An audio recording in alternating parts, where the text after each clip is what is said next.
सच पूछिए तो नीतीश कुमार अपनी राजनीति में कमज़ोर हुए हैं, लेकिन तेजस्वी यादव तो जीवन में कमज़ोर हो गए हैं। भाजपा ने ये फूट डालकर साबित कर दिया कि नीतीश कुमार हो, तेजस्वी हो, विपक्ष का कोई भी नेता हो, वो भाजपा जब चाहे कठपुतली के उनको नचा सकती है। वो अपना पुत्र की तरह आपका इस्तेमाल तो कर रहे हैं, लेकिन पुत्र की तरह आपको जागीर नहीं देंगे। लेकिन भाजपा भी अंदर से कमज़ोर है और उस कमज़ोर भाजपा को भेजा जा सकता है, लेकिन आप एकजुट नहीं हैं। डायरेक्ट नहीं कर सके तो साम दाम दंड भेद देख करके करा दे।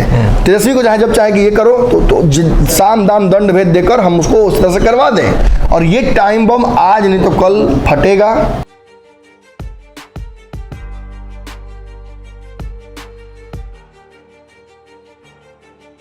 नमस्कार, पंचनामा देख रहे हैं आप। एनडीए में और महागठबंधन में सह और मात का खेल चल रहा है। कौन विजेता बनेगा यह तो बात की बात है, लेकिन आज का हमारा जो टॉपिक है कि तेजस्वी और नीतीश में फूट डालने में सफल हुए शाह, जम के हुआ गैंगवार, अब फटेगा टाइम बम। इसी में सब चर्चा करेंगे नमन जी के साथ। नमन जी, इतना तो तय है कि अमित शाह गृह मंत्री ने अपना काम कर दिया। हाँ, खेल तो बहुत बढ़िया कर दिया उन्होंने। अंग्रेज कहते थे लोग कि भाजपा अंग्रेजों वाली रणनीति पे काम फूट डालो और राज करो, तो भाजपा ने तो फूट डाल दिया। लेकिन हाँ, ये एक बड़ी बात है कि तेजस्वी यादव, नीतीश कुमार, जो कि बिहार की सरकार को, बिहार के महागठबंधन के बचाने को लेकर काफ़ी कुर्बानियाँ दी इन दोनों ने।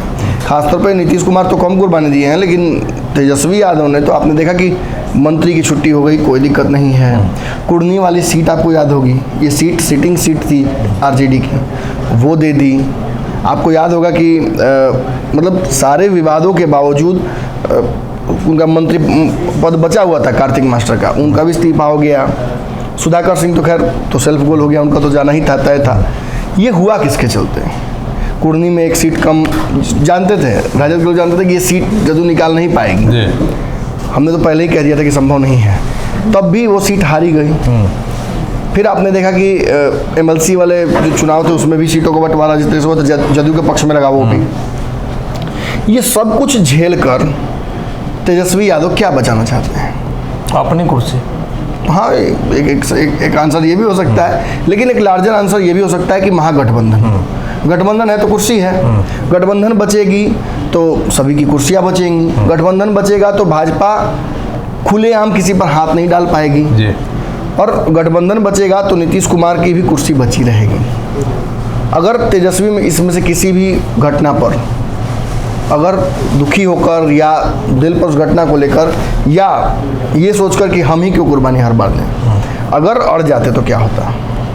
अड़ जाते तो फिर सरकार नहीं रहती, किसी की कुर्सी नहीं बचती, सरकार नहीं बचता। हमने देखा कि शिक्षा मंत्री लगातार बयानबाजी कर रहे थे। शिक्षा मंत्री के बयानबाजी को जदयू इग्नोर भी कर सकती थी, लेकिन जदयू ने इग्नोर नहीं किया। जदयू ने जब शिक्षा मंत्री ने बयान दिया तब तक जदयू ही पहली पार्टी जदयू ही बनी जिसने हंगामा किया, विरोध किया और साफ किनारा कर लिया बयान से। और अब तो ये स्थिति है कि के पाठक उनके विवाद के बीच में अब शिक्षा मंत्री इस तरीके से फंस गए चंद्रशेखर, इस्तीफा तो तय लग रहा है कि उनका गिरेगा ही गिरेगा। हालांकि आज भी सदन में वो बोल रहे थे, लेकिन इस बार नीतीश कुमार ने दूसरे तरीके का पैंतरा लगाया है। इस बार ये नहीं कि इस्तीफा तुम दो नहीं तो सरकार गिरा देंगे। इस बार उन्होंने कह दिया कि आप तय कीजिए कि आपको क्या सरकार बचानी है या नहीं बचानी है। मेरा मन भर गया है।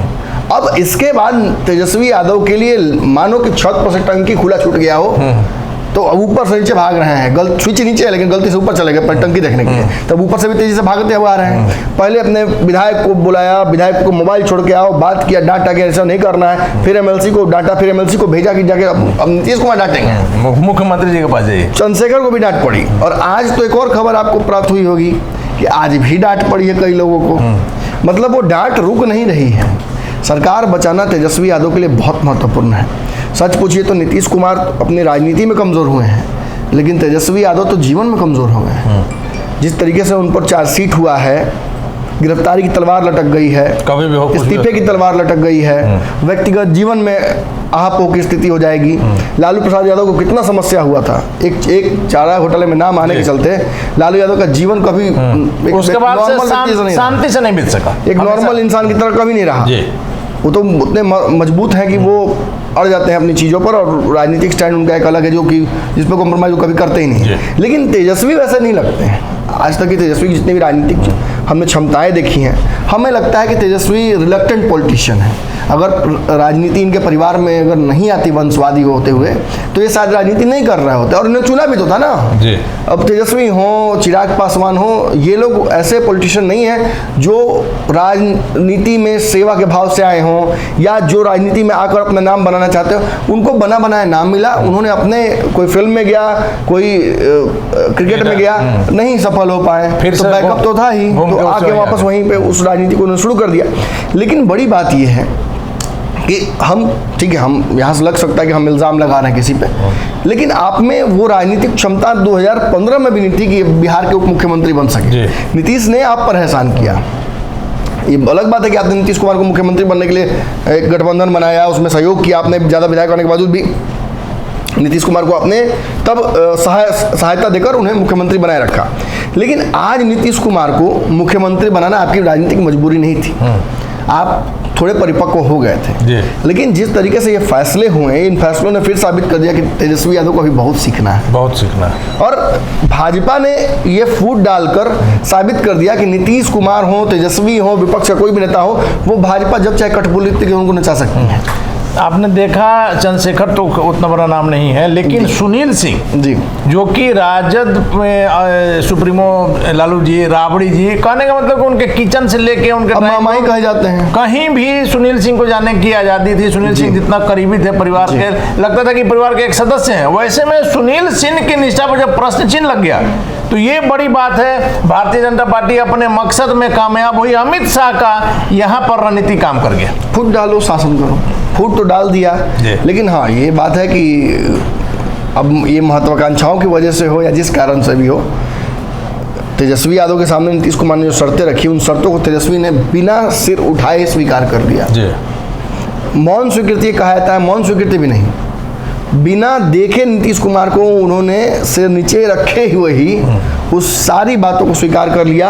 और माफ़ी मांगना हो या जो भी करना हो, ये सारी चीज़ें हुई। ये साबित करता है कि तेजस्वी को इस बात का इल्म हो गया था कि भाजपा अपनी रणनीति में सफल होने में बस कुछ कदम दूर है, और अगर नीतीश कुमार को हम साध कर नहीं रखेंगे तो हमारी तो राजनीति आगे चल के समाप्त लगभग हो गई है।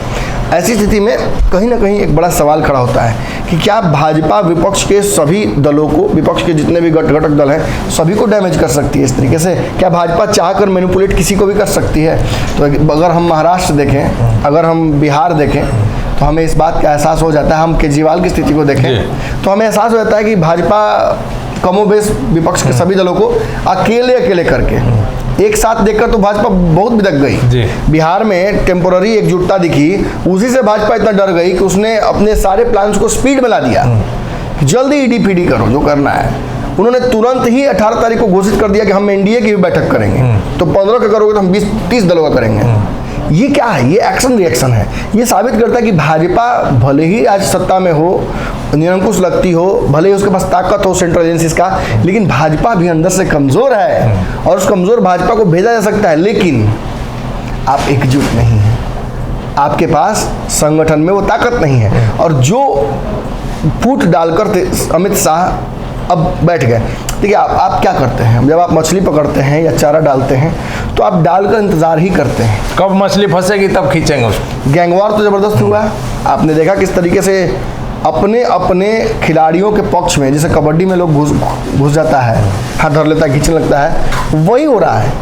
अशोक चौधरी अगर के पाठक की तरफ से उतरे, नीतीश की तरफ से उतरे हैं, तो सुनील सिंह ने इधर से गैंगवार शुरू कर दिया था। और इस गैंगवार को शांत करने के लिए नहीं होता कि एक थप्पड़ इधर भी एक थप्पड़ उधर भी, दोनों तरफ एक थप्पड़ दिया है। कल सुनील सिंह का अगर भाषण जो दिया उन्होंने बाद में कैमरे पर, वो लचकट डलकर दिख रहा था, तो आज तो अशोक चौधरी को शेर किस प्रकार से भीगी बिल्ली नजर आ रहा था। पर आज तो अशोक चौधरी का भाषा ही गड़बड़ा गया था। भाषा गड़बड़ा गया, जिस प्रकार से उन्होंने शब्दों का प्रयोग किया। आज तो उन्होंने एक साला भी कह दिया बोलते बोलते। आज तो हमने देखा कि अपने पिताजी को बाप कह दिया उन्होंने, हमारा बाप। यहाँ इतने बार फिर सुधरे वहाँ से वो।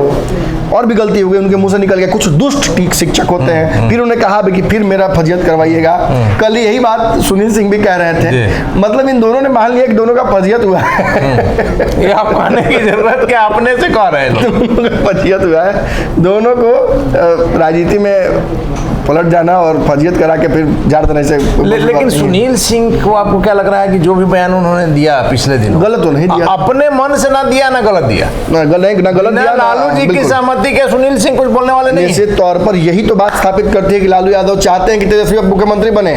तेजस्वी बार बार आकर काम बिगाड़ दे रहे हैं। तेजस्वी 10 दिन और रहते ना विदेश तो ज्यादा फायदेमंद होता है लालू जी के कार्यक्रम के लिए। तेजस्वी आते ही नीतीश कुमार का, और नीतीश मतलब जैसे अपना बच्चा होता है उस तरीके से उनको पकड़कर गाड़ी में बिठाकर और समझाना, डांटना, बताना। लेकिन हम सभी जानते हैं कि नीतीश कुमार मन से बहुत छली हैं। वो अपना पुत्र की तरह आपका इस्तेमाल तो कर रहे हैं, लेकिन पुत्र की तरह आपको जागीर नहीं देंगे। जागीर नहीं देंगे, तय है, ये तय है। ये कह देना कि हमारे बाद यही है, ये जरूरी नहीं है। आज देखिए जुबान ही है, बातें निकलती हैं तो कभी कभी सच भी रहती हैं। आज तेजस्वी उनके साथ घूम रहे हैं तो सोच रहे होंगे कि मेरे से बढ़िया नीतीश कुमार से किसका पड़ता है। कल चिराग भी घूम सकते हैं, राजनीति यही है एकदम। और तब चिराग भी कहेंगे कि हमारे तो पिता अपने नहीं है तो चचा ही है, चचा ही, यही हमारे। और मुख्यमंत्री से थोड़ी मतभेद था, इनके विचार से मतभेद था, उन्होंने कुछ संशोधन कर लिया, हम साथ हो गए। और नीतीश भी कहेंगे ये तो हमारे बहुत मित्र समान, रामविलास जी के भाई सुपुत्र हैं, मेरे मित्र थे, हमको बोलते थे। चलिए अब आगे कोई बात नहीं, पिछली बात ये साबित नहीं करता है। और जो गैंगवार हुआ है, आप मान लीजिए कि आप शांत करा दीजिए। आपने सुना होगा, आप भी क्राइम की रिपोर्ट को देखते रहे भैया, जब गैंगवार होता है तो पुलिस या बड़े गुरे के लोग शांत जरूर करा देते हैं, लेकिन ये गैंगवार फिर होता है, आग सुलगते रहता है। ये टाइम बम है। अमित शाह ने चारा की तरह मछली के टाइम बम फिट कर दिया है महागठबंधन में। इस सारे मैंने नाम अब ना लेंगे, छोड़िए हटाइए। इसमें कई हैं जो भाजपा के सीधे एजेंट हैं और उनका एकमात्र नौकरी है यही भाजपा के सामने कि भाजपा के समक्ष महागठबंधन को एकदम कमजोर बनाओ और ऐसा कर दो कि जब चाहे नीतीश को कहे नीतीश ये करिए, डायरेक्ट नहीं कर सके तो साम दाम दंड भेद देकर के करा दे।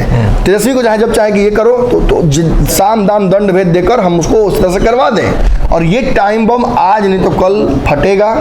आप महागठबंधन के स्वास्थ्य को नजदीक से देखते रहिए, धीरे धीरे आपको सारी जो है ना चीजें एक एक करके आपका एकदम क्या कहता है क्रोनोलॉजी के तहत आपको दिख जाएंगी टूटती हुई। तो माना जाए कि सुनील सिंह जैसे कई चेहरे हैं जो इस प्रकरण के बाद अभी दब गए हैं, समय आएगा तो फिर से टाइम बम, ये लोग टाइम बम है, समय के साथ फटेगा। और जब फटेंगे तो फिर बताइए आपको अमित शाह से रोज मुलाकात हो रही है, काहे मुलाकात हो रही है, कौन सा सहकारिता का बड़ा काम हो रहा है, हम भी जाने। सहकारिता भी तो पारदर्शी होनी चाहिए। इन तमाम जानकारियों के लिए आपका बहुत बहुत धन्यवाद नमन जी। तो निश्चित तौर पर जो समीकरण बन रहा है, आपने देखा सुनील सिंह किस प्रकार से शेर की भाषा बोलते थे, अचानक से भीगी बिल्ली बन गए। और यह तय है कि सुनील सिंह जैसे कई चेहरे अभी महागठबंधन में हैं जो समय आने पर फिर से अपना सर उठाएंगे। उस समय महागठबंधन क्या करता है देखने वाली बात होगी। फिलहाल इतना तय है कि लालू प्रसाद यादव और मुख्यमंत्री नीतीश कुमार में जब तक वैचारिक मतभेद नहीं हो रहा तब तक महागठबंधन की नींव हिलाना थोड़ा मुश्किल हो सकता है एनडीए के लिए। लेकिन अमित शाह और प्रधानमंत्री नरेंद्र मोदी की जोड़ी के लिए भी कुछ भी असंभव नहीं है। वैसे में देखना काफी दिलचस्प होगा कि कौन किसको तोड़ पाता है। फिलहाल पंचनामा में हमें दीजिए इजाजत, नमस्कार।